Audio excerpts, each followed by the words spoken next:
Assalamu alaikum et bienvenue sur Beautiful Business, le podcast dédié aux femmes musulmanes qui vous parle lifestyle, mindset et entrepreneuriat. Je suis Ikram, coach mental et business mentor, et dans cet épisode, on va se parler du lifestyle qui m'a permis d'activer ma master life.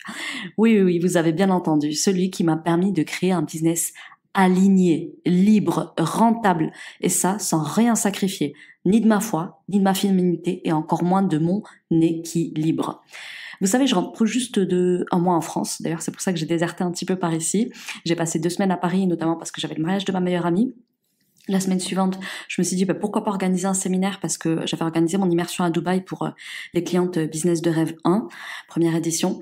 Et en fait, beaucoup n'ont pas pu faire le déplacement, ce que je comprends tout à fait quand on est maman, épouse, voilà, quand on a pas mal de responsabilités en France, c'est parfois difficile de s'absenter même le temps d'un week-end. Et comme je venais en France, moi qui n'avais plus jamais prévu d'organiser d'événements en France, je me suis dit pourquoi pas, je suis de passage pour le mariage de ma meilleure amie, go prolonger un petit peu le séjour sur Paris et au moins je rencontre mes clientes. Et du coup, c'est plus d'une 50aine de clientes qui sont déplacées, notamment les clientes transcendent ta trajectoire de vie, donc les clientes TDV qui sont venues à moi. Et du coup, j'ai passé également ensuite 2 semaines dans le sud de la France, notamment pour passer ride en famille. Voilà, vous savez tout et vous savez pourquoi j'ai déserté par ici. En tout cas, lors de ces rencontres en physique à Paris, j'ai eu des compliments incroyables. Genre Ikram, waouh, qu'est-ce que t'as fait? C'est quoi ce glow-up à tous les niveaux? C'est quoi ton secret? Et en fait, je me suis dit, il serait peut-être temps que j'en parle un petit peu maintenant que j'ai le recul nécessaire. Mais effectivement, ces 2 dernières années, ma vie s'est radicalement transformée dans tous mes domaines de vie, alhamdoulilah, et ça grâce notamment au nouveau lifestyle que je mets en place dans ma vie. Et je pense qu'il est temps maintenant que, avec le recul nécessaire, je vous partage justement comment employer à votre tour ces leviers de transformation pour que votre vie se transforme également particulièrement. En tout cas, si je vous parle de ça aujourd'hui, c'est pas uniquement pour ça, mais c'est aussi parce que je prépare une summer edition ultra spéciale du challenge Business de Rêve, un bootcamp d'été express condensé en 3 soirs seulement pour activer votre vision, votre projet et vos premières ventes, même si vous partez de zéro, les filles. Ouais, vous avez très bien entendu. En tout cas, avant de vous parler de tout ça, laissez-moi vous montrer comment un lifestyle bien pensé en conscience change radicalement une trajectoire de vie, que ce soit sur le plan personnel, spirituel, professionnel, affectif, bref, tous les domaines de vie peuvent radicalement changer si vous appliquez ce que je vais vous expliquer dans cet épisode. Croyez-moi, je pensais pas en faire un épisode. En fait, au départ, c'était une petite note que je me faisais sur mon téléphone et je me suis dit, voilà les médecines auxquelles je crois, celles qui m'ont réparé de l'intérieur. En fait, vous le savez, moi, ça fait 5 ans que je bosse sur moi, notamment après avoir lancé ma première boîte.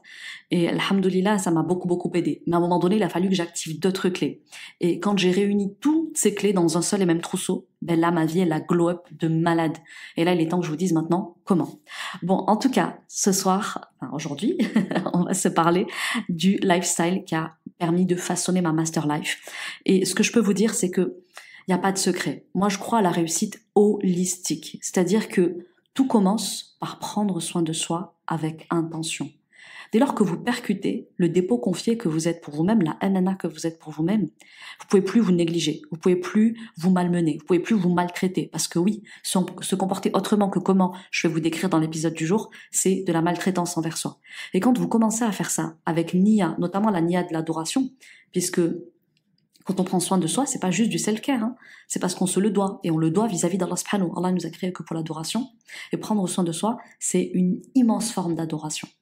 Mais malheureusement, on s'en rend pas assez compte, surtout nous les femmes, on est éduquées à s'occuper des autres et jamais de nous-mêmes, alors qu'en réalité, on peut pas être une source de bien dans la vie des autres si on s'oublie nous-mêmes. Donc voici un petit peu les piliers de mon lifestyle, ceux en tout cas qui m'ont permis de bâtir la vie dans laquelle j'ai toujours aspiré, à laquelle j'ai toujours rêvé. Et alhamdoulilah, aujourd'hui, c'est une réalité, je vous embarque. Voici comment j'ai fait. Premièrement, au niveau psychologique, j'ai dû cocher une case, me rendre compte que, mon corps, en fait, c'est mon véhicule terrestre. Et si dans ce corps, il y a une âme que j'alimente chaque jour, si ce corps, j'en prends soin en apparence, si à l'intérieur, je fais pas ce qu'il faut, j'inclus pas les ingrédients de la réussite, malheureusement, mon corps, il m'emmènera nulle part. Ou en tout cas, avec difficulté, avec lourdeur, avec fragilité, parce que je vais aussi vous parler un petit peu en toute vulnérabilité de ce qui s'est passé pour moi cette année. Ça n'a pas été une année toute rose, toute facile, même si, alhamdoulilah, il y a eu beaucoup de belles réalisations. Mais pour autant, ça a parfois été non sans mal, puisque parfois, j'ai poussé mon corps dans ses retranchements et dans ses limites. Et je vous parlerai notamment de ce qui m'est arrivé dernièrement, qui a été un peu une grosse prise de conscience pour réaliser à quel point ce pilier-là, il est indispensable. Donc, notre corps est notre véhicule terrestre. Et ce corps-là, il a besoin d'entre 6 à 8 heures de sommeil minimum. Et ça, c'est devenu un non négociable pour moi. Je ne m'autorise plus à dormir moins de 6 heures par nuit. Et les nuits où je fais de mon mieux, je dors 8 heures. Donc oui, vous avez bien entendu, je reste quand même flexible. C'est-à-dire que voilà, on fait pas ce qu'on veut. Là, par exemple, je reviens d'un mois en France. Ben, j'étais en famille, j'étais avec mes amis. Il y avait un mariage, il y avait un séminaire, tout ça.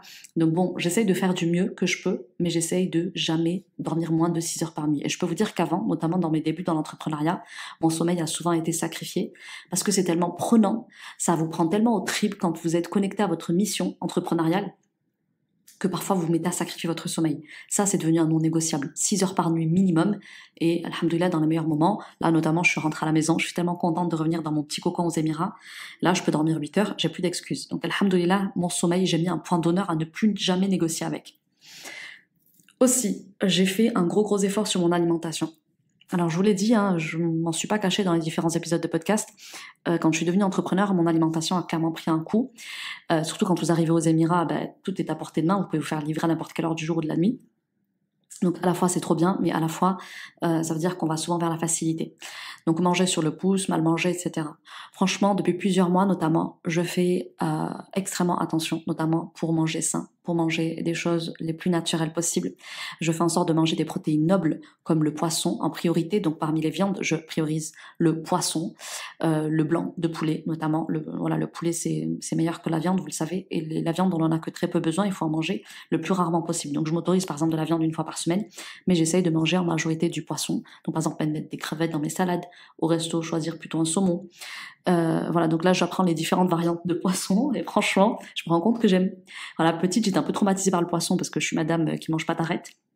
Il faut m'enlever les arêtes pour que je mange le poisson. Oui, comme une enfant. Mais voilà, je me suis mise à tomber amoureuse du poisson parce que non seulement c'est bourré de vitamines, c'est excellent pour le cerveau, c'est excellent pour absolument tout. En fait, il y a tellement de bienfaits dans le poisson. Et du coup, j'ai aussi compris que la viande blanche, comme le poulet, est beaucoup meilleure pour mon organisme que la viande rouge, notamment parce que le poulet se digère beaucoup mieux. Donc du coup, en général, voilà, je vais prioriser le poisson, manger du poulet 2 fois dans la semaine peut-être, et de la viande rouge, voilà. Je l'ai pas encore complètement écarté, mais par exemple, je me l'autorise 1 fois par semaine lors des restos, tout ça. Ça me dérange pas d'en manger parce que je reste quand même une viandarde. Aussi, bouger chaque jour. Effectivement, je suis entrepreneur en ligne et je suis souvent derrière mon micro-podcast, je suis souvent derrière mon ordinateur à faire des live Zoom, etc. pour mes clientes. Et résultat, le fait de travailler en ligne, ça a énormément de bienfaits, mais ça a aussi eu ce méfait sur moi que j'ai arrêté d'avoir le nombre de pas minimum recommandé notamment par l'OMS, par l'Organisation mondiale de la santé, à savoir les 10 000 pas par jour. Donc c'est vrai que quand j'étais salariée, franchement c'est pas un problème. Le matin je vais au travail, le soir je rentre du travail, la journée tu fais des déplacements entre les bureaux, bon tu les as tes 10 000 pas.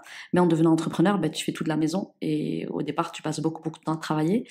Et du coup, notamment quand il y a eu le Covid, j'ai été cassée dans mon rythme parce que au début en tant qu'entrepreneur j'avais bien démarré moi. Donc la première année de l'entrepreneuriat je faisais du sport, j'essayais d'avoir une bonne hygiène de vie et tout parce que j'avais compris que le mindset plus la bonne hygiène de vie ça allait m'emmener très loin dans l'entrepreneuriat. Puis il y a eu le Covid, ça m'a cassé un peu dans cette dynamique, donc je me suis retrouvée à arrêter la course à pied, à arrêter la marche. Voilà, ça m'a cassé dans mon élan, j'ai eu une prise de poids, j'ai commencé à manger n'importe comment, mon métabolisme avait pris cher. Je m'hydratais mal, je mangeais mal, je dormais mal, bref, des trucs en cascade. Là, aujourd'hui, pour moi, c'est inconcevable de ne pas marcher 20 à 30 minutes par jour ou de faire du sport 20 à 30 minutes par jour et donc d'atteindre ces fameux 10 000 pas. D'ailleurs, il y a un investissement pour moi que vous devez à tout prix faire si vous voulez avoir cette hygiène de vie minimale, notamment si vous êtes de la maison comme moi et que il vous faut retrouver une certaine hygiène de vie. Je vous recommande de vous acheter les tapis de sport, donc les tapis de marche qui font aussi parfois tapis de footing. Alors moi, j'avais hésité parce que je vous avoue que du coup, j'ai tellement déconnecté depuis longtemps avec le sport que je me suis dit je vais juste prendre un tapis de marche. Puis finalement je me suis dit non, je vais prendre un tapis de footing qui fera les deux, comme ça dès que je me sens de courir, je cours, et dès que je me sens pas, au minimum je marche. Tout ça en étant parfois sur le téléphone, en envoyant des messages pour le taf, je peux tout à fait textoter, je peux tout à fait écouter un podcast, bref. Donc franchement aujourd'hui, il y a même les tapis, vous pouvez poser votre ordi, vous savez, par-dessus, et donc travailler en même temps, bouger. Donc honnêtement, on n'a plus d'excuses aujourd'hui. Aussi, les 2 à 3 litres par jour. Alors ça, je vous en ai parlé un petit peu sur mon canal Telegram pour celles qui me suivent là-bas. Mais voilà, j'avais beaucoup de mal avec l'hydratation. Au même moment que j'ai sacrifié mon alimentation, mon sommeil et mon activité physique, j'ai aussi sacrifié l'hydratation. Quand vous êtes enfermé dans une maison toute la journée, il y a la clim. Bon, vous sentez pas forcément que vous êtes déshydraté, c'est-à-dire que vous buvez au moment des repas, mais sinon vous y pensez pas plus que ça. Donc là, par exemple, je m'oblige systématiquement à chaque repas à avoir une petite bouteille d'eau de 50 millilitres là. Avant de manger le matin, je m'oblige à la boire. Donc déjà, ça permet de manger moins. Pareil pour le midi, pareil pour le soir. Et au cours de la journée, je me force aussi à boire. J'ai installé aussi une fontaine à la maison et je fais en sorte qu'en fait, il y ait toujours de l'eau près de moi, donc dans ma chambre, dans mon bureau, dans le salon, histoire que je n'oublie jamais de boire. Et c'est vrai que quand je suis aux Émirats, quand je sors, c'est pratique parce qu'il fait chaud. Donc j'ai toujours ma grande gourde de 1,5 litre, 2 litres. Et franchement, ça, je suis trop contente parce que quand je suis dehors, je la balade partout avec moi et comme elle est réfrigérée, elle reste bien fraîche. Ça d'ailleurs aussi c'est un combat, je vous en parlerai, mais du coup je l'emmène partout avec moi et quand je rentre le soir et que je vois qu'elle est vidée, je me dis ah super, aujourd'hui t'as bu au minimum 1,5 litre, 2 litres, donc je suis fière de moi. Donc voilà, donc aujourd'hui c'est devenu une hygiène de vie, alhamdoulilah, mais pendant longtemps j'ai beaucoup sacrifié. D'ailleurs à un moment donné, si vous voulez en savoir plus, je vous partagerai un petit peu l'eau, comment est-ce que je m'organise aussi pour mettre de la qualité dans l'eau que je bois. Notamment j'essaye de très régulièrement casser les qualités d'eau que je bois par de l'eau de Zamzam. Donc franchement aujourd'hui on peut trouver à peu près partout de l'eau de Zamzam. Bon, nous j'avoue aux Émirats on a la Kaaba pas très loin donc c'est facile d'aller en chercher directement à la source. Mais franchement vous avez plein de mektaba. Là par exemple je suis pas retournée à Al-Kaaba depuis février. Mais voilà, j'ai une amie qui m'avait donné une bonbonne de 5 litres. D'ailleurs, faut que j'en rachète une pour lui rendre. Elle me l'avait donné pour le challenge Business de Rêve 2. Quand je suis en challenge, je bois que ça. Celles qui assistent à mes challenges, elles le savent. C'est parce que le premier challenge, genre j'avais pris du Red Bull. Et après je me suis dit attends, comment ça je bois du Red Bull alors que chez nous on a Zamzam, c'est 1 milliard de fois plus puissant et pour le coup ça fait 0 dégâts sur le corps. Au contraire, c'est que du bienfait. Donc voilà, donc j'essaye en tout cas d'avoir des routines Zamzam, genre par exemple une fois par mois, une fois tous les 2 mois, m'acheter un gros 5 litres et subhanallah, à chaque fois que je pense à du Zamzam, Allah il me met sur mon chemin quelqu'un qui va me donner du Zamzam. Je peux pas vous expliquer, c'est trop ouf.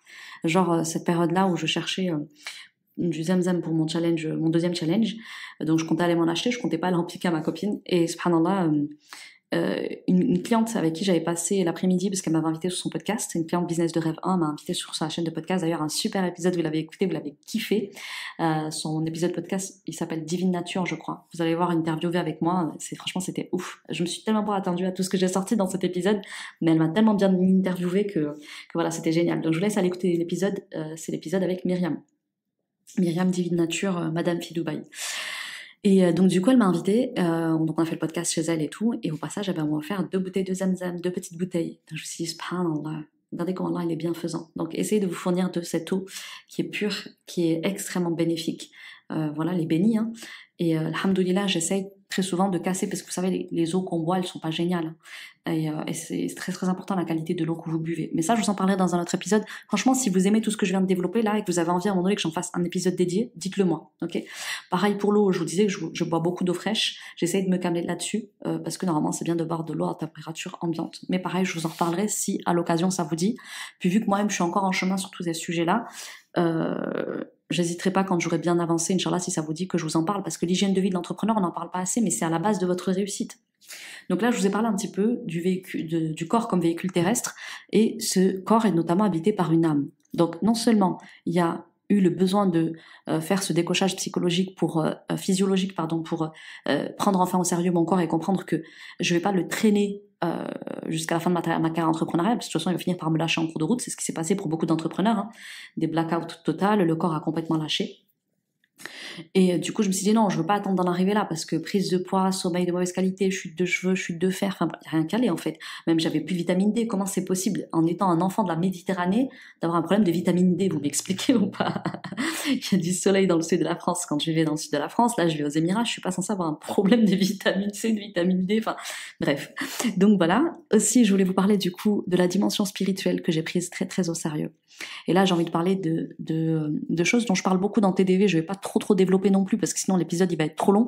Désolée, c'est ça quand je reviens sur le podcast. Dès que j'ai disparu pendant longtemps, quand je reviens en masse. Bref, maintenant je suis de retour, alhamdoulilah, je suis chez moi, donc je vais pouvoir être plus assidue dans les épisodes. Mais au niveau spirituel, pour moi, il y a des choses qui ont clairement changé ma vie. Et je pense que là, pareil, ça mériterait un épisode de podcast à lui tout seul, mais quand j'ai compris que mon corps, ma physiologie est hyper importante, parce que c'est le véhicule de mon âme, juste après, la deuxième chose dont je dois prendre soin, c'est mon âme.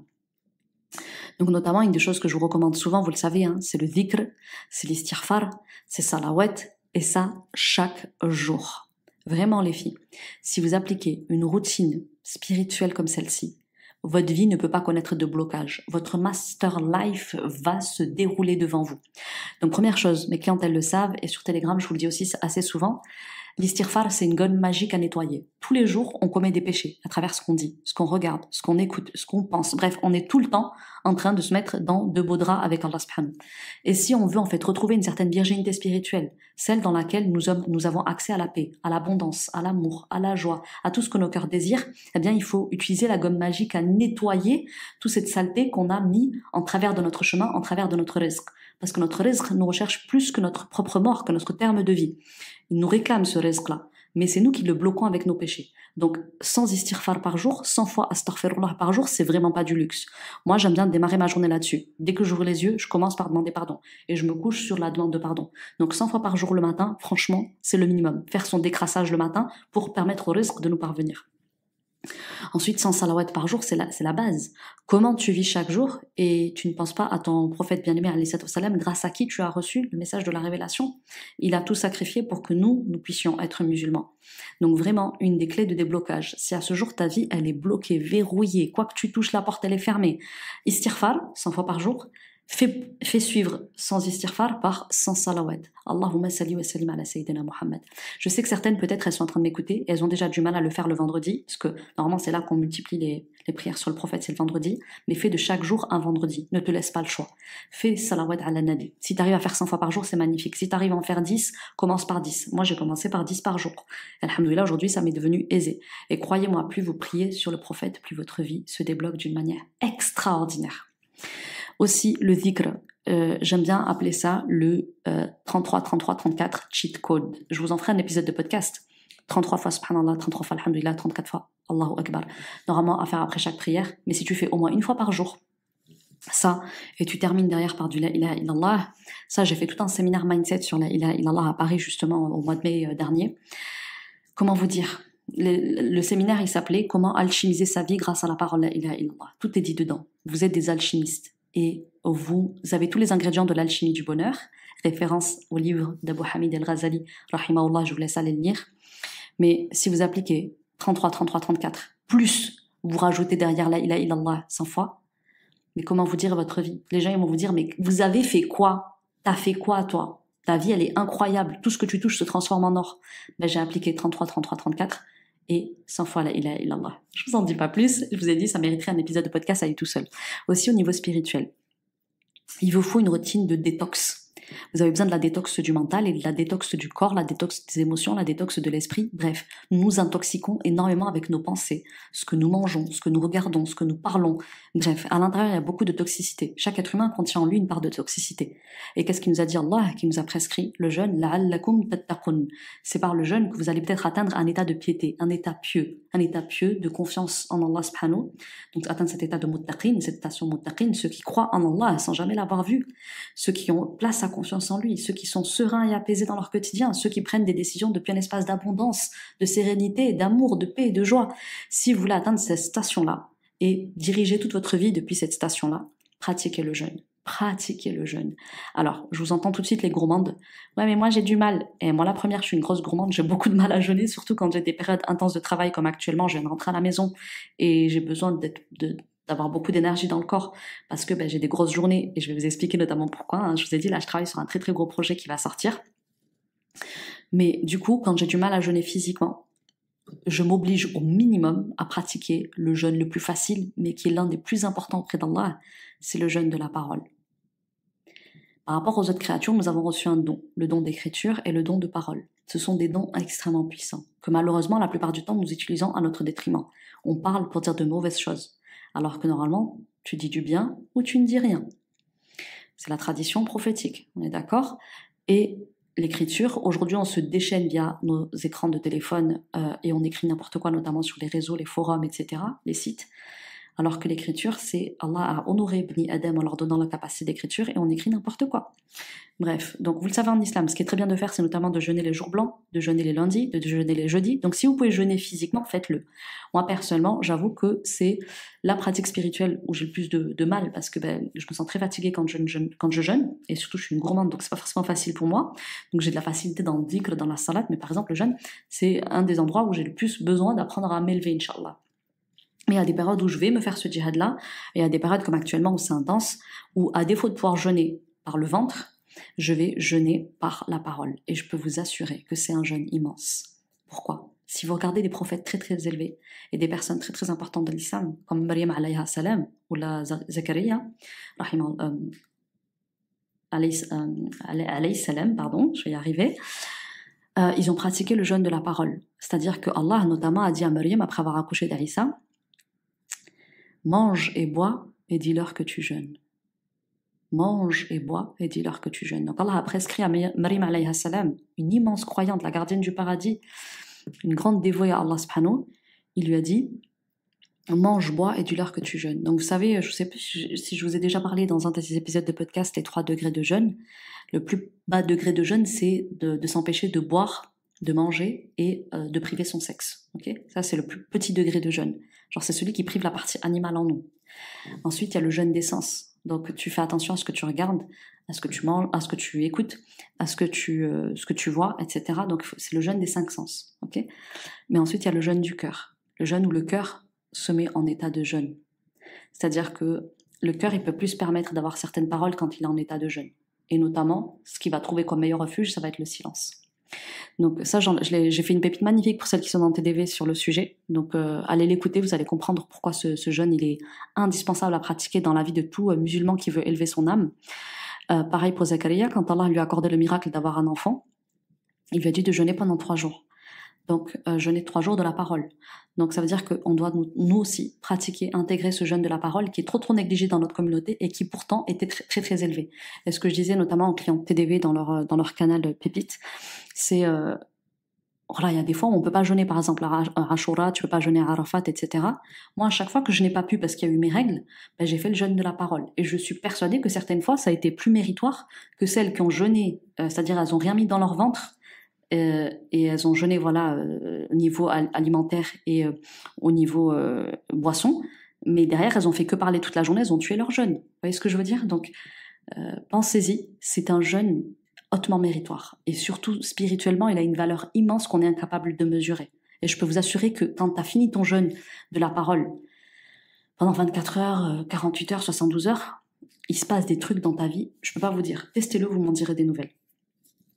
Et aussi une des médecines auxquelles je crois beaucoup et que j'ai beaucoup pratiqué ces derniers mois, et je pense que vraiment c'est à l'origine de mon changement de vie, c'est la médecine du pardon.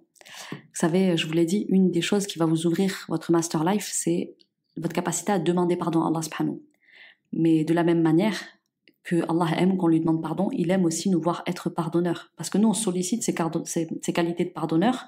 Donc, il y a le Ghafour Rahim, on lui demande tout le temps, et Allah pardonne-nous, astaghfirullah, astaghfirullah, on fait appel à ses qualités de rahma, de miséricorde. Eh bien, il aime trouver ça chez sa créature. Et donc, plus tu vas pratiquer la médecine du pardon, et je vous rappelle qu'un compagnon a été promis au paradis parce qu'il avait la capacité de pratiquer la médecine du pardon, c'est-à-dire qu'il ne se couchait jamais sans retenir une rancœur dans son cœur. Et justement, à chaque fois qu'il rejoignait les assises où il y avait le prophète le nommait comme étant une personne du paradis. Et les autres compagnons, ils n'ont pas compris, ils ont dit « Pourquoi ce gars-là, il est promis au paradis ? On ne comprend pas, en fait. » Et il y en a un des compagnons a décidé de le suivre chez lui, pour comprendre qu'est-ce qu'il fait de particulier. Il a dit « Il se levait pas la nuit, il jeûnait pas plus que les autres, il donnait pas plus que les autres. Tu fais quoi, toi, en fait, qui justifie que tu sois une personne du paradis, promise du paradis dès maintenant ?» Il lui a dit « Je fais rien de spécial, je pratique comme tout le monde. Juste par contre, je n'envie pas les gens et je me couche jamais en gardant dans mon cœur quelque chose contre quelqu'un. » Et ça lui a valu d'être premier au paradis. Donc celui qui veut goûter au paradis terrestre, qu'il déploie la qualité de rahma en lui, notamment la capacité de pardonner, parce qu'on sait faire ça. Mais c'est un exercice spirituel où il faut notamment brûler la nefs, c'est-à-dire qu'il faut l'obliger à ne rien retenir dans son cœur et lâcher prise, et s'en remettre à Allah, à la justice d'Allah notamment. Donc la médecine du pardon, la médecine de l'amour. J'ai appris à répandre de l'amour autour de moi. Là où je peux, je dis que j'aime. Et ça, c'est une médecine aussi prophétique. Donc le prophète sallam nous a dit, tu dois dire à tes frères et sœurs que tu les aimes. Ils ne doivent pas en douter en fait. S'ils en doutent, c'est que tu n'es pas bon dans cet art-là. Sauf que nous avons été créés par amour pour adorer. Et nous sommes censés répandre l'amour. La religion de l'islam, c'est la religion de l'amour par excellence. Comment on peut être musulman et ne pas répandre de l'amour autour de soi? Aussi la rahma, comment vous dire, c'est tout un art que j'apprends beaucoup, notamment auprès de l'une de mes amies qui est très très douée là-dedans. Et d'ailleurs, je vous conseille d'avoir un entourage où chacun permet d'activer en vous les aptitudes que vous n'avez pas par essence. Moi, par exemple, j'ai certaines qualités, et autour de moi, j'ai des amis qui ont des qualités que moi, j'ai plus de mal à développer. Et alhamdoulilah, à chaque fois que je les vois, elles sont un rappel de ça pour moi. Et l'homme est sur la religion de son ami. Donc si tu as un ami qui, lui, est un exemple humain de rahma, un exemple humain de pardon, un exemple humain de justice, crois-moi, à force de le fréquenter, tu vas finir par développer ces qualités-là en toi. Et rappelez-vous, nous sommes la moyenne des 5 personnes que nous côtoyons. Donc le compagnonnage, la sohba, est hyper importante. Donc tout ça, c'est ce qui va permettre de créer cette sekina en vous, la paix de l'âme. L'âme, elle est naturellement sereine et apaisée. Mais quand on pratique pas l'istighfar, salawat, les dhikr, quand de temps en temps on se détoxifie pas mentalement, spirituellement, corporellement, malheureusement on reste du coup intoxiqué par notre propre toxicité. Et quand on garde de la rancœur dans le cœur, qu'on est jaloux, envieux, ceci, cela, malheureusement l'âme elle est dans un état torturé, elle peut pas aller chercher votre master life miskina, alors qu'elle est faite pour vivre sa master life sur terre. Parce que nous sommes des gens du paradis à la base. Juste pour information, nous descendants d'Adam, Adam et Hawa, ils ont été créés au paradis pour une vie de paradis. Puis ils ont été chassés, envoyés sur terre. Et sur terre, nous devons recréer les conditions du paradis. C'est-à-dire qu'on doit mobiliser tout notre être à se comporter comme les gens du paradis pour être premiers au paradis à notre tour. Parce que c'est de là-bas que nous venons, c'est là-bas que nous avons été façonnés, qu'ont été façonnés nos pères et mères. Aussi, je vous l'ai dit, j'ai commencé par travailler ma physiologie. Donc comprendre que mon corps est un véhicule terrestre qui abrite mon âme. Ensuite, j'ai travaillé sur mon âme, remettre mon âme au centre de ma vie et notamment lui donner toute son importance et lui rendre toute sa noblesse. Ensuite, j'ai travaillé sur ma beauté. Nous sommes des femmes, nous sommes toutes en féminité, toutes en confiance. Et en fait, c'est pas possible si vous vous sentez pas bien dans votre propre corps. Moi, je vous le dis, il y a eu plusieurs choses qui ont entamé ma féminité. Notamment, j'ai pris la décision à un moment donné de porter le hijab. Et du coup, déjà, ça m'a coupé de mes cheveux. Donc, pendant que j'étais salariée, c'était pas trop problématique parce que, au début, je vous l'ai dit, je retirais mon hijab, Allah me pardonne. Et du coup, j'avais quand même mes brushings en dessous. Je prenais quand même soin encore de mes cheveux. Donc, il y a que les week-ends où je faisais pas trop attention, mais vu que toute la semaine, je travaillais, toute la semaine, j'avais le soin des cheveux, j'allais chez le coiffeur régulièrement, je continuais à faire mes colorations, ceci, cela. Mais après, je suis devenue entrepreneur. Donc, le chignon toute la journée, l'été, tu te baignes, tu les abîmes. Enfin, donc, la seule chose que je faisais, c'était désépaissir, de temps en temps un petit brushing, couper ce qui est abîmé. Mais franchement, la plupart du temps, mes cheveux, ils étaient pas... Voilà. Alors que, alhamdoulilah, j'ai une super bonne base de cheveux, des cheveux de qualité. Vraiment, Allah m'a gâtée de ce côté-là. J'ai une bonne hérédité aussi. Mais j'ai arrêté de prendre soin de mes cheveux. Pendant longtemps, j'ai détesté mes pieds, mais vraiment, je les aimais pas, je les trouvais archi moches. Je trouve que j'ai les pieds de mon père et vraiment, j'étais en guerre contre mes pieds et c'était un complexe. Et d'ailleurs, on m'attaquait beaucoup sur le complexe. Sachez que les gens, quand vous êtes complexé par quelque chose, ils le voient et ils vont s'en servir contre vous comme un point de faiblesse. Donc personnellement, ça a souvent été un gros handicap. Et mes mains, j'ai naturellement toujours eu de très belles mains, très féminines et tout, mais quand j'ai commencé à prendre du poids, elles ont commencé à devenir boursouflées. C'est au niveau des mains et des pieds que je faisais de la rétention d'eau. Donc vraiment, je pouvais plus me voir mes pieds, ni mes mains. Mes cheveux, c'était une boule sur ma tête toute la journée attachée. Et du coup, à chaque fois, ça s'abîme, il faut aller couper. Mais voilà, je faisais vraiment le minimum syndical. Quand j'étais en France, je faisais faire des massages 1 fois par mois. Mais ça suffisait pas à développer de l'amour de soi. Et en plus, j'avais pris du poids, je me sentais pas bien dans mes vêtements, bref, il n'y a rien qui allait. Et alhamdoulilah, le pays des Émirats dans lequel je suis, c'est vraiment le pays qui chouchoute la femme, qui lui redonne toute sa féminité, toute sa beauté. C'est-à-dire qu'ici, à tous les coins de rue, il y a de quoi faire sa manicure, pédicure, ses cheveux, pour que dalle. C'est un peu comme le bled, sauf que je trouve que la qualité, elle est meilleure. Bon, il y a beaucoup de sœurs du bled d'ailleurs qui font ici ces soins-là, mais vous avez plein d'instituts, pour pas très cher, vous pouvez venir sans rendez-vous et ils vous font tout. Et du coup, alhamdoulilah, j'ai découvert ça. Et comment vous dire, mes pieds, à chaque fois que je sors de la pédicure, j'ai l'impression que j'ai des pieds tout neufs. Je me dis, mais c'est quoi cette belle gosse? Genre, je me trouve trop belle juste à partir de mes pieds. Donc, désormais, 1 fois par semaine, je fais mes pieds. Du coup, mes pieds, je les trouve magnifiques. En plus, ici, on est souvent en claquettes et tout, puisqu'on vit à l'année au soleil. Et du coup, là, comment vous dire, je suis tombée amoureuse de mes pieds. Je les trouve archi beaux. Et comme par hasard, depuis que je les trouve beaux, je reçois plein de compliments sur mes pieds. Genre, on dirait, ils ont jamais été moches. Mes mains, pareil, je suis en train de retrouver toute la féminité de mes mains. Donc mes mains, c'est un atout naturel sur lequel on me complimentait beaucoup. Et là, je vous ai dit, je pouvais plus me les voir depuis qu'ils étaient boursouflés et tout. Là, enfin, je sais pas, ils étaient gorgés d'eau et tout. Et là, alhamdoulilah, je peux vous assurer que je fais mes soins, pareil, une fois par semaine, je fais mes mains, mes pieds, ça me coûte que dalle. Je crois que c'est 10 balles les pieds, 10 balles les mains pour un soin quali de ouf. Et franchement, je me dis, waouh, j'aime trop mes mains, j'aime trop mes pieds. Et je commence à me réconcilier du coup avec ces membres de mon corps. C'est les seuls qu'on voit vu que je suis hijabi. Mais du coup, ça fait énormément de bien au moral. Et puis, surtout, il y a 3-4 mois en arrière, une amie, elle m'a réservé un soin. Elle savait que j'étais sous l'eau et tout. Elle m'a dit, viens, on va se faire un soin du cuir chevelu. Donc, tout ce qui est nettoyage du cuir chevelu, c'est, vous savez, les espèces de head spa. Mais voilà, vraiment aux Émirats. J'ai fait ceux en France, j'ai fait celui aux Émirats. Je peux vous dire que ça n'a rien à voir. C'est le Easy Beauty au Dubai Mall. Waouh, ils m'ont décrassé le cuir chevelu en profondeur. Et moi, qui du coup suis souvent stressée et tout, j'ai tendance à avoir un petit peu de pellicule. Voilà, mes cheveux qui vont devenir gras quand, pareil, j'ai une mauvaise alimentation, quand je dors mal. Bref, donc du coup, vraiment, je sentais que mes cheveux, voilà, alhamdoulilah, ils restent qualitatifs malgré la maltraitance que je leur ai imposée. Mais je peux vous dire que maintenant, pour moi, c'est une fois par mois minimum, je me fais un soin Easy Beauty. Donc, c'est un soin magnifique, ça dure, je crois, 2 ou 3 heures. Et je peux même pas vous dire le nombre de soins qu'elle te fait aux cheveux, mais c'est incroyablissime. Tu ressors, t'as les cheveux lissés, hein, c'est-à-dire il y a une espèce de lissage naturel qui se fait, donc mes cheveux ils sont tout doux, j'ai même plus besoin de les coiffer tellement ils sont magnifiques. À la fin, elle te finit d'ailleurs avec un brushing ou des boucles. Moi, pour la première fois, j'ai dit, je vais faire des boucles. Donc déjà, je me sentais comme un bébé. En plus, ah oui, faites le parfait combo de... donc ma copine, elle a réservé le head spa, donc le spa cheveux, tête, quoi. Et avec ça, elle a réservé le soin des pieds, donc le massage des pieds pédicure. Oh, franchement, le crâne et les pieds en même temps, c'est incroyable. Bon, vous savez, sur nos pieds est imprimé notre système nerveux, donc ça détend tout le système nerveux, ça relaxe l'estomac et tout. Enfin bref, tous les organes sont représentés dans les pieds. Je vous invite à vous intéresser à la réflexologie. Et le crâne, comment vous dire, moi je suis quelqu'un de cérébral, je réfléchis beaucoup, je fais souvent surchauffer mon cerveau.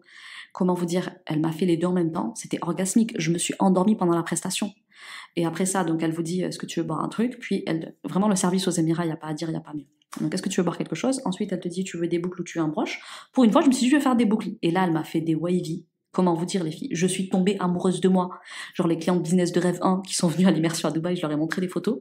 Elles m'ont dit, tu ressembles à ça sous le hijab. J'ai dit, non mais là, c'est parce que j'étais en institut. Bon, je ressemblais à ça quand j'étais avant non voilée, donc je sortais souvent brushingée et tout. Mais là, c'était pas juste un brushing, c'était des wavy. Franchement, je suis tombée amoureuse de moi. J'ai eu le coup de foudre pour moi. Vraiment, je peux pas vous expliquer. Et là, c'est là que tu te dis, Allah, il nous a donné du potentiel. En fait, c'est nous, on le néglige et on le sacrifie. Donc du coup, ça, c'est devenu des non négociables. Manucure, pédicure une fois par semaine, cheveux une fois par semaine. Et du coup, je me sens fraîche pour la semaine complète, en fait. Donc quand tu te sens bombasse, je peux te dire que tu en accomplis des choses. Et tu élèves tes standards aussi. Aussi, les massages. Donc moi, je suis quelqu'un qui est très cérébral, pas beaucoup dans mon corps. Et les massages m'aident à lâcher prise et à revenir dans mon corps. Donc ici aux Émirats, c'est pareil, tu peux réserver tes massages à n'importe quelle heure du jour ou de la nuit. Et franchement, c'est trop bien. Je me réveille le matin, je vois comment je me sens. Si je me sens un peu tendue, angoissée, ceci, cela, je vais me dire, ok, ta petite récompense, ce sera un massage cet après-midi ou ce soir. Donc franchement, là par exemple, en période intensive, je peux faire un massage par jour.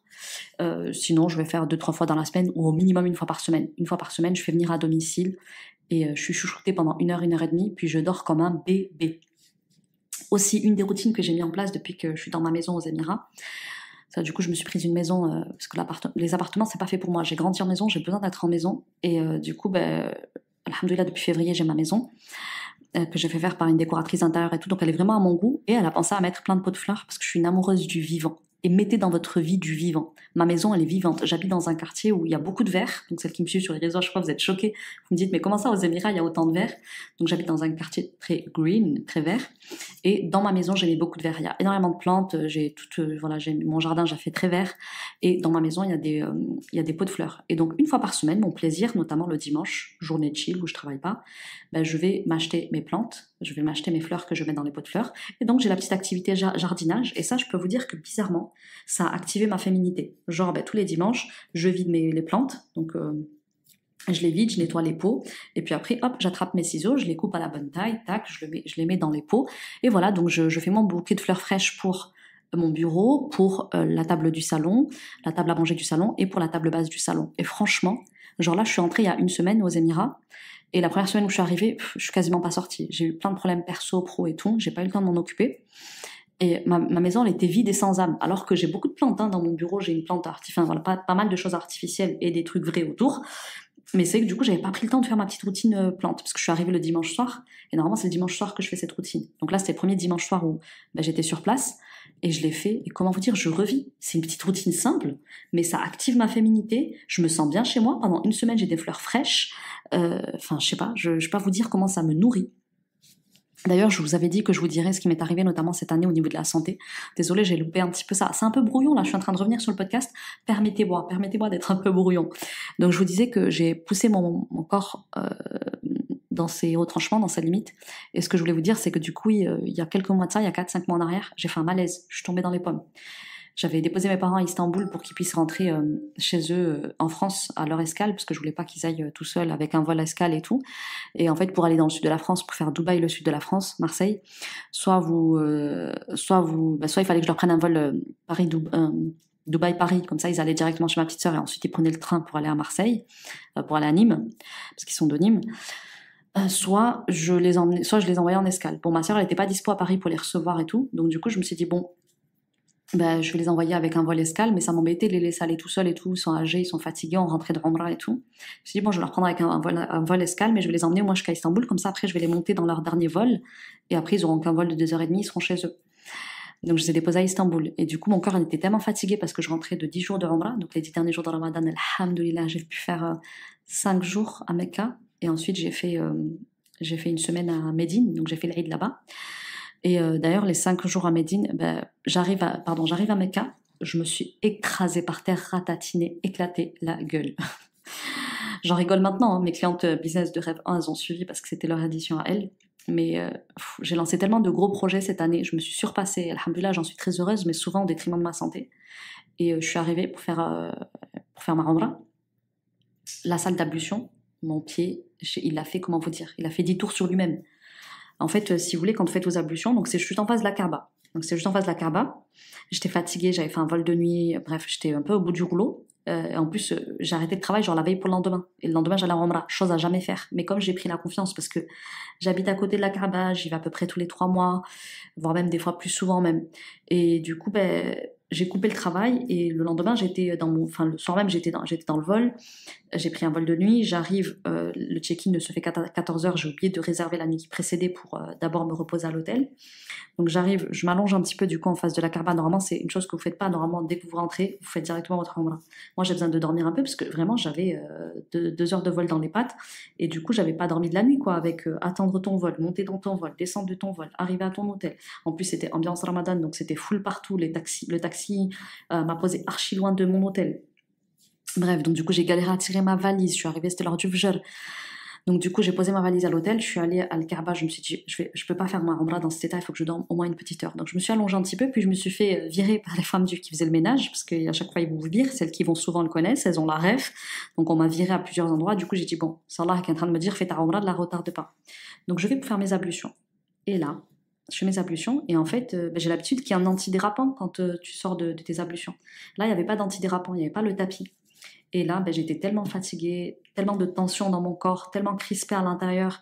Je revenais de je sais pas combien de chantiers abattus avant de partir en Umrah, que là, mon pied, il s'écrase par terre. Donc je glisse, hein. Alhamdoulilah, il n'y a qu'une seule jambe qui a glissé. Mon pied il se retourne sur lui-même, je ne sais pas combien de fois. Et je me trouve fracassée au sol. Donc voilà, la police est venue me chercher, ils m'ont mis dans une chaise roulante, j'ai dû me retrouver aux urgences. Je me dis, attends, comment c'est possible? Attends, je viens d'arriver en Umrah, c'est les 10 derniers jours de Ramadan, j'en ai toujours rêvé, parce que j'avais jamais fait la Umrah des 10 derniers jours. Et je me dis, comment ça, j'ai pas encore fait de Umrah? Et là, il me parle de jambes cassées. Bon, au final, on a fait une radio et tout.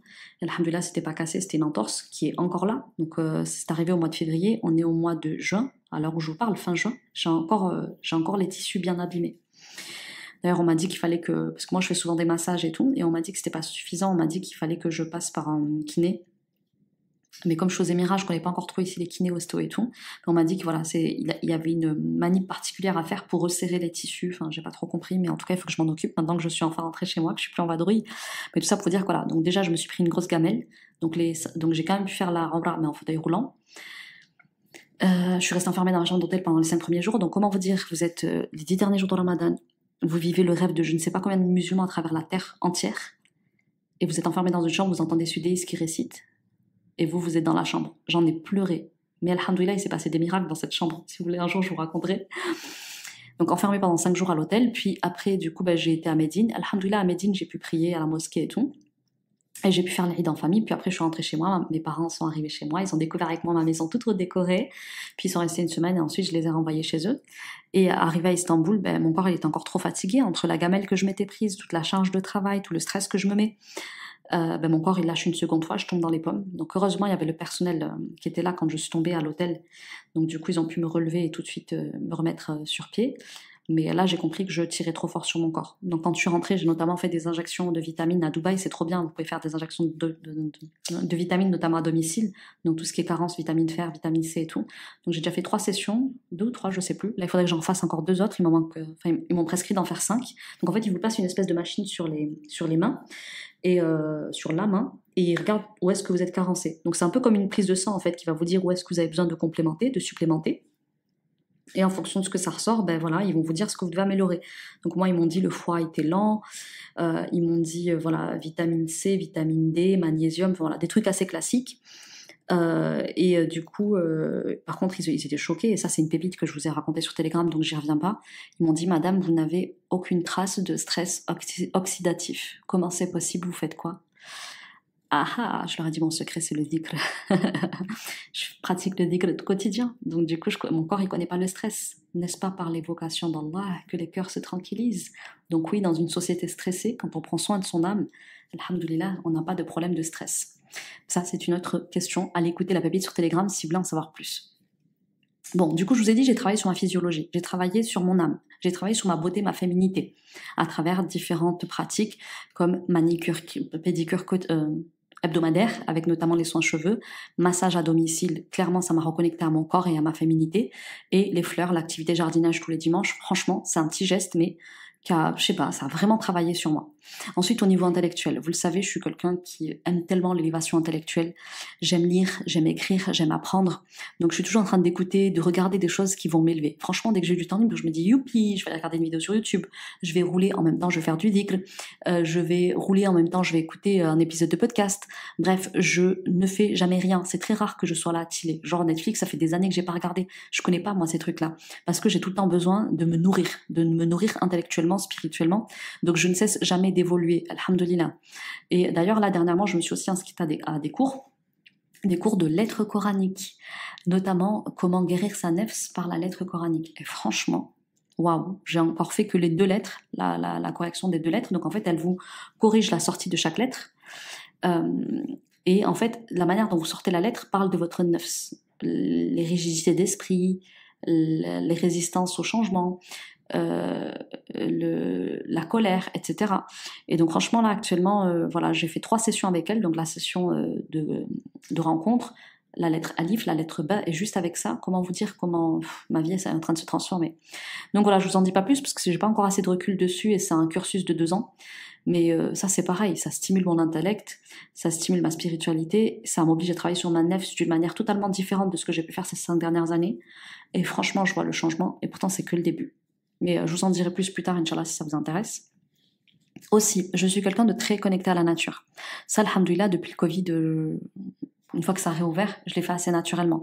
Naturellement, j'ai compris qu'il me fallait plus de mer dans ma vie, plus de montagnes dans ma vie, plus de rivières, plus de lacs, plus de tout ça. Je suis une grande amoureuse, vous le savez, une fois par an, je vais pas en Turquie, en Suisse. Je vais en Suisse, donc j'aime beaucoup notamment aller à Montreux. Donc les lacs et montagnes en Suisse, c'est juste pour me faire tomber ultra amoureuse. Donc une fois par an, j'aime bien aller, j'ai mon hôtel favori.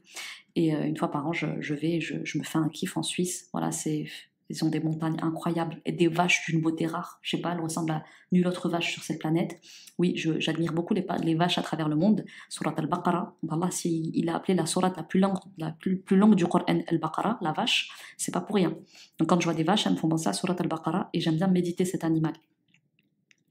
Donc moi je suis un enfant du sud et de la Méditerranée, j'aime bien dire je suis née d'un côté de la rive méditerranéenne, de la mer Méditerranéenne, et j'ai grandi de l'autre côté. Donc je suis née au Maroc et j'ai grandi du coup dans le sud de la France, à Nîmes. Donc du coup la mer, j'y suis connectée, c'est un élément qui est dans mes veines quoi. Donc à chaque fois que j'ai besoin d'aller reconnecter à ma puissance, je me mets face à l'océan, face à la mer, et c'est bon, j'ai retrouvé mon calme intérieur. Pareil, j'habitais le sud de la France, il y avait beaucoup de rivières, donc j'allais souvent au bord de la rivière. Le courant de la rivière est un courant très très positif, très régénérant, très bon pour les yeux, très bon pour la santé mentale.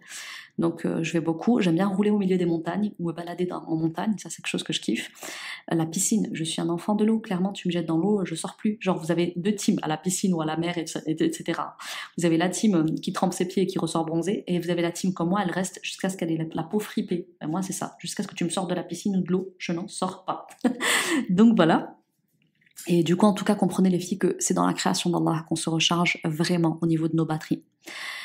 Aussi la pratique à laquelle je voulais vous appeler dans cet épisode de podcast, sans trop approfondir, parce que pareil, ça c'est des épisodes à part qu'il faudrait que je fasse, mais le tafakkur. En rif, on dit tfikka. Et moi, je sais que mes parents, quand je les laisse à chaque fois, mon père notamment, il me dit tfikka daïji, ça veut dire pense à moi, ma fille, tu vois, ne m'oublie pas, tu vois. Et Allah, c'est ce qu'il nous demande, de ne pas l'oublier, de se souvenir de lui. Et en fait, c'est une pratique méditative, c'est une réflexion profonde, c'est la contemplation de ce qui est.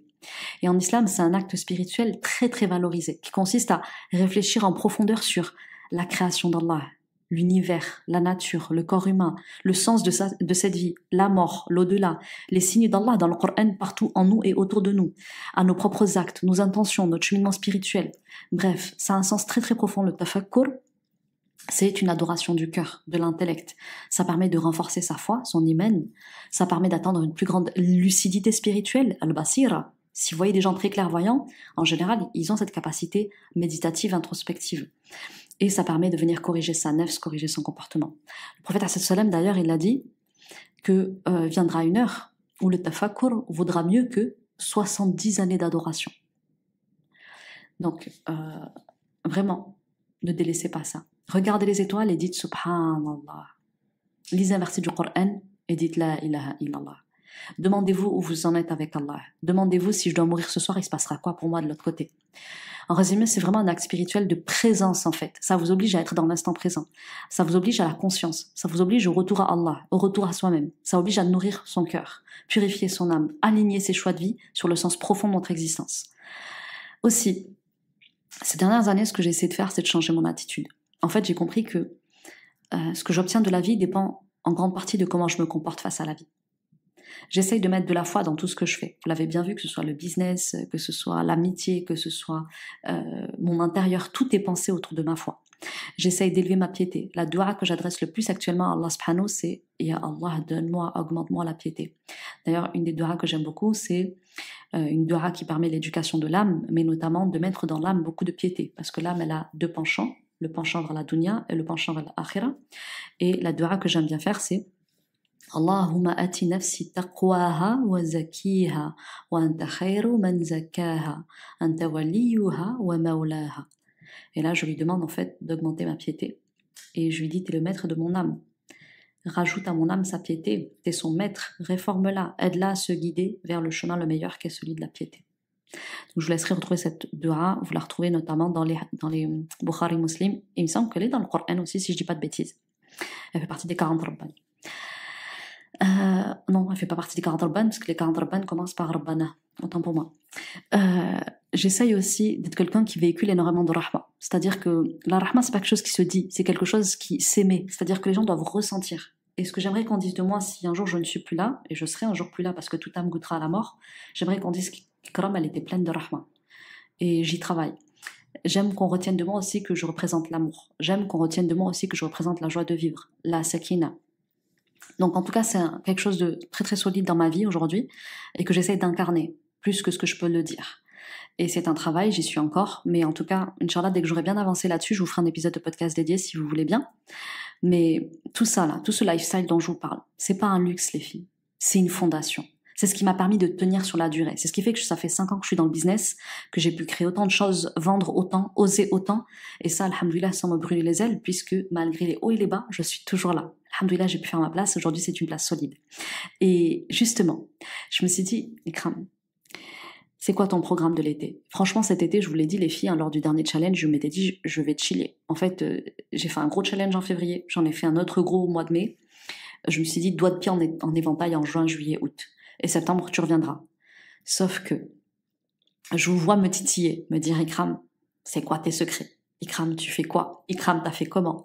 Et là, je me dis, bon, est-ce que j'ai le droit en fait de rester les doigts de pied en éventail? Surtout que cet été, franchement, j'avais prévu de rester aux Émirats. Bon, peut-être que finalement, je vais aller au mois d'août un petit peu au bled parce que toute ma famille a décidé de se réunir, donc je me dis bon, peut-être que je vais aller les rejoindre. Mais clairement, j'avais pas de gros projets cet été à part accompagner les clients de TDV comme d'habitude, accompagner les clients de business de Rêve 2. Là d'ailleurs, elles sont à la moitié du programme. Mais je me suis dit, je fais quoi de ces femmes-là qui, comme moi, peut-être il y a quelques années en arrière, sont au bout de leur life, ne savent pas comment activer les bons boutons pour glow up leur life. Et là, je me suis dit, ok, là c'est bon, t'es rentré chez toi en fait. Tu vas les aider à faire pareil, à activer leur master life, version business, pour qu'elles aient accès à leur nouvelle version d'elles-mêmes. Et je vous propose, du coup, à partir du mercredi 9 juillet, lors d'une première soirée, de me rejoindre en direct live pour apprendre à libérer votre puissance, celle qui va te permettre de révéler ton idée de business. En fait, on va aller identifier ensemble le blocage mindset qui t'empêche actuellement de passer à l'action et de découvrir comment trouver une idée de business rentable, alignée à ta foi et à ton lifestyle rêvé. Sache que ce soir-là, à partir de 20h30, me rejoindra notamment Abir Nakad, qui s'appelle aussi Abir in Dubai sur Instagram, et elle va vous expliquer comment est-ce qu'elle a bâti sa vie de ses rêves grâce aux réseaux sociaux, notamment comment elle utilise les réseaux sociaux pour attirer des clientes, et ça sans s'exposer de manière inutile ou en faisant des danses sur TikTok. Elle va te montrer comment faire de tes réseaux un levier d'opportunité qui va t'attirer clientes, notoriété, médias, ça sans trahir ta foi ni ton intimité. Aussi, le jeudi 10 juillet, ce sera la deuxième soirée du bootcamp d'été qui va t'aider à activer ta master life. C'est structurer ton offre style signature et lui donner de la valeur. Ça va être avec moi, on va commencer le début de soirée ensemble et je vais t'apprendre à créer une offre claire, désirable, prête à être vendue, et ça même si tu débutes et même si tu doutes de toi. Parce qu'en fait, t'as pas besoin d'être hyper confiante pour que ça marche. En milieu de soirée, je serai notamment rejoint par Fatima Molina, alias Chic Mum sur Instagram, et elle va te parler de ces 5 piliers d'une organisation qui propulse littéralement ton business tout en respectant ton équilibre de femme. Elle va te livrer sa méthode qui lui a permis de gérer sa vie de maman et son entreprise florissante avec clarté, rythme et sérénité. Et puis le dernier jour, parce que c'est seulement un condensé en 3 jours, 3 jours accélérés pour apprendre à activer votre master life grâce à votre business de rêve. Le vendredi 11 juillet, je vais recevoir un invité que j'ai déjà reçu sur le podcast, que j'aime beaucoup et que vous aimez aussi beaucoup et que vous avez tort de pas connaître. D'abord, je vais ouvrir le bal en vous parlant de comment créer votre tunnel de vente cash machine, celui qui va vous permettre de transformer vos idées en argent. On va passer à l'action, on va apprendre à poser les bases de votre premier tunnel de vente avec un objectif très clair, mettre en place un système simple, aligné et rentable, et ça, même sans pub, même sans grande technologie, et encore moins avec le jargon marketing, parce qu'en fait, il n'y a pas besoin, il suffit d'être authentique. Et pareil, durant la soirée, je serai rejoint par notre ami Saïd Amzil, un très très grand entrepreneur musulman, qui va vous expliquer comment utiliser l'intelligence artificielle pour générer vos premières ventes, même sans être une tech girl. Ouais, moi je suis pas une tech girl, mais aujourd'hui, l'intelligence artificielle travaille pour moi et mon business pour me permettre de générer des ventes. Donc lui, il va vous apprendre comment utiliser l'IA pour vendre efficacement en quelques clics et sans vous compliquer la vie. En tout cas, ce que vous devez retenir de cet épisode du jour, les filles, c'est que votre lifestyle est clairement votre carburant, où vous pouvez réussir sans vous épuiser ni vous exposer. Ce bootcamp que je vous propose, c'est le point de départ qui, cet été, peut vous permettre de bâtir votre business de rêve. Donc, inscrivez-vous maintenant. Le nombre de places est très, très limité. C'est un business d'été, summer edition du challenge business de rêve que je fais habituellement sur 5 jours. Là, j'ai décidé de prendre que 3 jours de votre été. Franchement, qui n'a pas 3 jours à consacrer à mettre en place sa master life? Donc, si tu veux toi aussi à la rentrée, dans 90 jours, dire alhamdoulilah, j'ai activé ma master life, ben, prends 3 jours cet été, viens profiter de tout ce que je vais te partager gratuitement avec 3 entrepreneurs à succès qui sont dans le business game depuis des années. Rejoins-nous, prépare-toi, c'est gratuit, ça va être en version business. Inscris-toi sur le lien en description de l'épisode du jour. En tout cas, je vous retrouve la semaine prochaine dans un prochain épisode où je vais vous parler des erreurs qui vous ralentissent le plus en tant que femme musulmane ambitieuse dans la construction de votre business. Et ça, même si vous êtes 100% engagé vis-à-vis de votre business, si ça ne marche pas, vous avez besoin de comprendre pourquoi et je vais vous l'expliquer. Et croyez-moi, vous n'avez pas envie de rater cet épisode. Bon, en tout cas, si cet épisode vous a plu, abonnez-vous, laissez 5 étoiles, partagez-le autour de vous. Dites-moi en commentaire ce que vous en avez pensé ou bien dites-moi-le sur Instagram. En tout cas, j'aime beaucoup vous lire à chaque fois vos feedbacks sur mes épisodes de podcast, ils sont incroyables. D'ailleurs, je pense que maintenant, je vais ouvrir les épisodes de podcast en lisant les avis que j'ai parce que... Merci. Merci, franchement, je vous aime, j'ai pas d'autres mots. En tout cas, j'espère vraiment vous retrouver la semaine prochaine. Donc, ça commencera le mercredi 9 juillet, pardon. Ça va durer jusqu'au 11 juillet, donc 3 petits jours seulement pour créer un maximum de changements dans votre vie. À très vite dans le bootcamp pour 3 jours, non-stop pour développer votre business de rêve, celui qui va vous permettre à votre tour de designer votre master life sur mesure. Assalamu alaikum wa rahmatullahi wa barakatuh.